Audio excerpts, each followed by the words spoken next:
All right, bro. So tell us about your legal representation at the time. Like, how did all of that go down with so much evidence in your favor? And in 2020, I retained a attorney, a young lady by the name of Kimberly Kendall Corral, who I've seen at the White House with Kim Kardashian and Kanye West in some type of forum or fighting for people's rights. So I copied her information down there. A friend of mine Googled her, and I got her information, found out she was from Cleveland, Ohio, and it went from there. But a month prior to that, my friend and supporter, she contacted the Conviction Integrity Unit, which is a branch of the Cuyahoga County Prosecutor's Office. Now, what this office does is they investigate wrongful convictions. If you have a wrongful conviction, they pick up your conviction. They got a board of people that review it. They pick up the conviction and they review it, and then they get it back in front of the judge to have you released and exonerated. So in April 2020, when she contacted them and asked them, hey, what's going on with the Blalock situation or whatever, they told her it was ironic that she called them because he was just in the middle, which is the guy who was the head of that office, Russell Ty. He was just in the middle to ask special permission from the head prosecutor to open up an investigation into my wrongful conviction. It was something in the record that triggered him to make him want to take a closer look. So that's how that process began. And the Cuyahoga County Prosecutor's Office Conviction Integrity Unit started looking into my case. You got a lot of these prosecutors' offices across the country now that have Conviction Integrity Units because there's so many wrongful convictions. And that's where the ball started rolling from there. So basically, I got a letter from them in April of 2020. And that letter stated that that they were in a process of reviewing my application, and they said it was reasons that supported my belief that I was wrongfully convicted. So they were in the process of reviewing my entire case. Like I said, that was in April of 2020. Here we now in 2024. Since that time, several motions have been filed because they're not giving my lawyer the proper evidence when they review a case and their investigation is complete or whatever. They're supposed to hand over exculpatory evidence. If not, that's considered a Brady violation. So at this present time, right now, it's like they're committing a Brady violation because my lawyer has filed like several motions asking for the evidence that was uncovered during the investigation. Uh-huh. They keep saying it's under review. We know it's not under review anymore because I hired a private investigator through my lawyer. And in 2022, July 2022, he said that the people we talked to said the investigation was, they wrapped up the investigation. It was only 4 people. It's 3 people plus myself involved in the case, so that's 4 people. And they talked to the investigators talked to everybody. So if you talk to everybody, what is their review? I'm sitting here convicted on a hearsay statement that was a lie. There is nobody else to review. There is no witnesses. There's nothing. So what are you reviewing? I believe they took my case. This Conviction Integrity Unit out of Cuyahoga County took my case to really stagnate and stop me from fighting, because as long as they have my situation in their hands, my lawyer is unable to file anything, which puts me in like a legal purgatory. Right. I'm unable to do things. She's been filing motions with the court here and there, and it's been like crickets. They're like, hey, it's still under review. It's still under review. That was in April 2020. We in 2024. It's going on 4 years. Right. You mean to tell me it's still under review? You didn't take that long to convict me. Right. So I know that's what you waited on now. So let me ask you this, bro. What kind of support do you need from the people that you think can help propel this forward for you? Basically, what I need is from the supporters I need supporters' voice. I need people to contact this prosecutor's office. I need people to call Cuyahoga County Prosecutor's Office, Conviction Integrity Unit and asked this guy who's over this unit right now, because the last guy who opened up the investigation in my case, he mysteriously resigned. And they put my prosecutor in his position. Wow. If that ain't crazy, I don't know what is. Yeah. However, this other guy is up under her who the prosecutor is referring my lawyer to, which is a guy by the name of Jose Torres. This is the guy that's supposedly reviewing the process right now. My lawyer just talked to him a month ago. He said the same thing that he said in 2020, 2021, 2022, now 2023. We're in 2024. He's saying the same thing. It's still under review. It's still under review. So by him saying it's still under review, like I said, my lawyer is unable to move forward with filing anything. We can't file no appeals. We can't file nothing. All we trying to get right now, if they're not moving forward with this, all we trying to get right now is the exculpatory evidence that was uncovered. That's it. We want the exculpatory evidence uncovered. Or put me back in a court and give me the relief that I'm looking for. Right. And now, the guy Jose Torres, he's the one that it has to go through. So if people call the prosecutor's office and they press this Jose Torres, hey, listen, what's going on with the Blalock case? What's going on? That man is innocent. He's been sitting in jail going on 23 years. Right.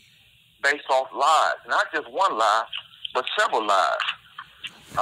My lawyer outlined and bullet pointed these lies from the female that lied on me. Uh-huh. And if you don't mind, I can point them out to you. Yeah, go ahead. So the public can see what's going on. In this motion that my lawyer filed, the individual that lied on me was a girl named Marquita Willis, right? I can say her name because it's public record. But under oath, she took affirmative steps to derail the investigation. So my lawyer pointed out the lies that she told. And here they are, in order.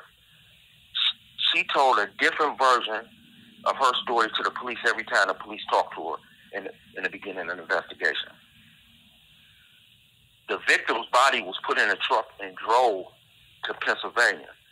She actually admitted to driving that truck to Pennsylvania to dispose of the body. And she lied to police about what happened to the individual. Then on March 23rd, she lied to the police again, March 23rd, 2001. On April 6th, doing another interview with police, she lied to the police again, saying she didn't know what happened. On April 9th, she lied to the police again, but then turned around and said Marcus Blalock did it, which is me. On June 6th, doing another interview, she lied to police. And all of her written statements, they don't match up. They're all telling a lie. She just been lying to the police. You can hear her voice. She said she wasn't at home. She said she left me and this individual at home to do a drug deal. But when her aunt is the one who called the police because she seen some suspicious activity at her house, you can hear her in the background on that 911 tape. Right. Asking her aunt, did she call the police? But you just said that you wasn't home. Right. So which one is it? You lied to the police and said when they got the guy's body and they ran the DNA and then ran his phone records and found out, bam, he came from her house in Cleveland, Ohio. He was there. His cell phone was pinging in that area. When they went back and questioned her, she lied and said that the blood that they found in her driveway came from a dog fight. Well, come to find out, the blood was connected to the victim. You lied to the police and said you wasn't there. Then you lied to the police and said it was a dog fight. Then you lied to police and said the people that was at your house was helping you move some furniture. When all that, everything she told the police was a lie. But yet and still, they picked me up based off her mentioning my name. You mentioned my name because you know those detectives. Me and the detectives don't get along. We ain't got along since I was 13 or 14. Mm-hmm. I'm not going to lie, Angel. I was in the streets when I was younger. So these detectives, they was out for blood. Now, neither one of those detectives to this day, Jay Renee, neither one of those detectives to this day is living. Both of them is dead. Heart attacks, natural causes, what have you. I'm still sitting in prison 23 years later for a lie that the detectives ran with and they gave it to the prosecutor. And after the prosecutor knew that I was innocent, he gave the girl a statement on a stand and told, when she couldn't remember what she said, and told her to read her statement to the jury and point out where she told a lie and where she told the truth at. If you told a lie in any of your statements, right, that statement is not credible. But yet and still, I got convicted on that statement. I mean, it's just all messed up. But basically, I got a petition on change.org, free Marcus Blalock. My name is spelled Marcus, last name Blalock on change.org. Go on there, sign a petition, call the Cuyahoga County Prosecutor's Office, ask for the Conviction Integrity Unit, Jose Torres, and ask the guy what's going on with the Blalock, the wrongful conviction of Marcus Blalock. Pressure needs to be applied to these people, to this office. If not, they're just going to sit on it and just keep sitting on it because they don't want me to get what's in the record. right. They don't want me to get the evidence because the evidence that's in the record proves that I'm innocent. So they trying to sweep this under the rug. I get what they're doing. They've been doing it to a lot of people, and not just in Cleveland, but across the country. And tell them the office again. Where is it at? And the guy's name. The guy that's over the administrator that's over this Conviction Integrity Unit, that's Cuyahoga County Prosecutors Conviction Integrity Unit. His name is Jose Torres, Jose. Last name Torres, Torres. This guy is this individual. This man is the one that has my case in his hand. And the head prosecutor of that office, the head prosecutor who gave him permission at first to look into my situation was Michael O'Malley, who's coming up for re-election this year. Now, this Michael O'Malley, he ran under the black people's vote. Wow. Saying he was going to make changes in the city, saying he was going to... He used the black vote to get in the office. And once he got in, it's like he's not doing anything to help the black people. You got all these wrongful convictions coming out of Cuyahoga County. Why? Even if they didn't come from up under your watch, if they come up under the previous two prosecutors, head prosecutors' watch, you have the power to correct their wrongs. Right. Instead of covering up their wrongs. And that's the problem with the judicial system. Everyone is covering up each other's wrongs. How can we move forward if you're covering up the last man's stuff? Right. You get what I'm saying? Yeah. So it's deep. It's deep. But, you know, the judge is taking a position in it like she don't have any jurisdiction over the case because she don't have any jurisdiction over this integrity unit. My lawyer filed an affidavit, a motion, pointing out that she does have jurisdiction. It's a branch of the prosecutor's office. They still get paid through the prosecutor's office.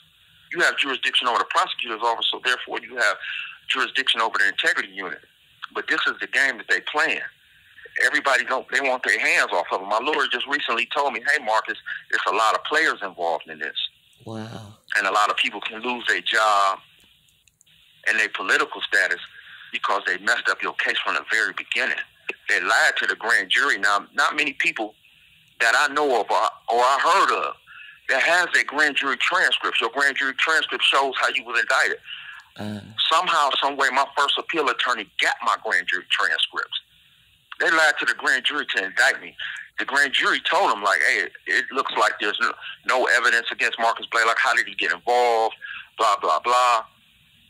They said, well, can we ask about his criminal past? So after they ask about my criminal past, that's when I get indicted. Right. But up until that point you just said, there is no evidence against me. Right. Until you heard my criminal past. And now all of a sudden, it's all messed up. It's all of a sudden after they hear your past, it's like, oh, okay, let's lock this guy away. Right. Not taking into account all the positive things that I was doing in the community at the time. You getting me on some past stuff. Right. You locking me up and you convicted me on some past stuff. What about now? What about all the young kids that's in the neighborhood in their community that I was employing for the summers? Right. What about all the elderly people that I was helping that I was helping in the community with their yard and different things of that nature, they snow removal. What about that? You know what I'm saying? What about all the good that a person does in the community? Because you got these two rogue detectives that don't like me from something 10 years prior. Then you take a lie to convict me? I mean, it's crazy. I'm wondering if I was another skin color, would this even took place? Yeah, they don't like when we build up our own neighborhoods at all. Especially a black man. Right. It's deep. But you know what? My fight continues. I'm not giving up. I need all the support I can. Like I said, I got a petition on change.org, free Marcus Blalock. If you can and if you will, sign a petition, leave a comment.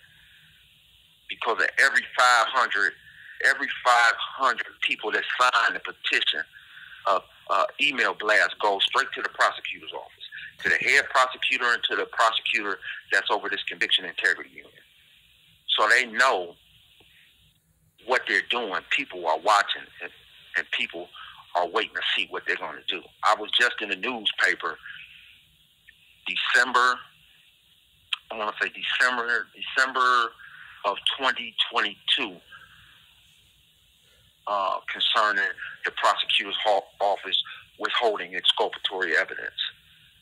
Wow. Just last month, December 2023, the prosecutor, my original prosecutor on the case, whose name is Richard Bombeck, he was in the paper for some cases around the time I got convicted back then for withholding exculpatory evidence in those cases. All this time I never heard this man mixed up in anything, but I knew something didn't smell right with him because I knew they went great lengths and they lied, not only to get an indictment, but to hide evidence to prove that I was innocent. I had pictures where I was at. I had video. I was on video security cameras in the city at certain places. All of a sudden, those tapes are missing. Wow. You know, just different things of that nature. You know, if they saying that I was with this girl saying that I was with her on the turnpike disposing of a body, it's all type of cameras at rest stops and on the turnpike. So when I told my attorney, my original trial attorneys about this, by the time they get to the Pennsylvania Turnpike and to the state troopers to get it, there's no more video footage. Right. You know, it was just a whole bunch of weird stuff that had went on. You know, and that people have covered each other's tracks. That's why every time it seems like every time I talk to my lawyer, it's like a new person. When she mentions something to me, it's like, oh, well, this person did that or that person did that. Like, it keeps getting bigger and bigger. You know what I mean? And I'm wondering, is this why they just sitting on it? Because there's so many people involved in it and they don't want it to come out. Yeah. I can understand why you thinking that, because what's going on, you know? If people want to reach out to you, how can they reach you? You can email me. I have an email address set up. It's free.marcus1@gmail.com, or you can DM me on Instagram at mmglobal LLC, all one word, mmglobal LLC. That's my Instagram. I have books that's out. I wrote a series of books. Two of them are out. They're called The Setup, under the pseudonym, my pen name, Marcus Payne. They hot urban books. Everybody check them out. You know, hopefully a movie will be coming soon, just like Dutch. I love it. You know what I'm saying? Sure. I love the energy. That's the movement. That's what's happening. All right, brother. I will give you an opportunity to address the listeners. Which you know, I don't never say final statements because you're still living, but I'm gonna give you an opportunity to address the listeners. The floor is yours.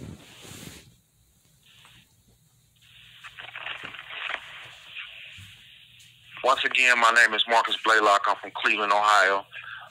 Some know me by my nickname, Money. I'm in a fight for my life right now.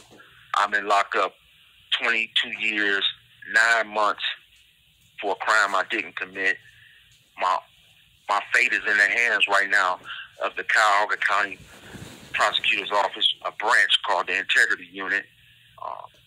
I have a petition on change.org. I need my listeners, my viewers, whoever want to support this cause, because it's for a good cause. I was wrongfully convicted of a crime I didn't even commit. I wasn't even there. But yet and still I sit in prison. I need you to contact this Integrity Unit in Cuyahoga County in Cleveland, Ohio, and ask them what is going on with the wrongful conviction of Marcus Blalock. I need pressure applied to this office so they can move forward and have my case back in court. We have all the evidence proving my innocence, but yet I still sit in prison. I want to thank everybody for supporting me, for listening to my interview with Jay Renee, Prison Riot Radio. You know, I love y'all. Everybody that's going through the struggle just like I am, my prayers are with y'all too. I support y'all. We support each other. That's how we get through this system. We have to support each other. Each one teach one. As iron sharpens iron, man sharpens man. I love y'all. Peace.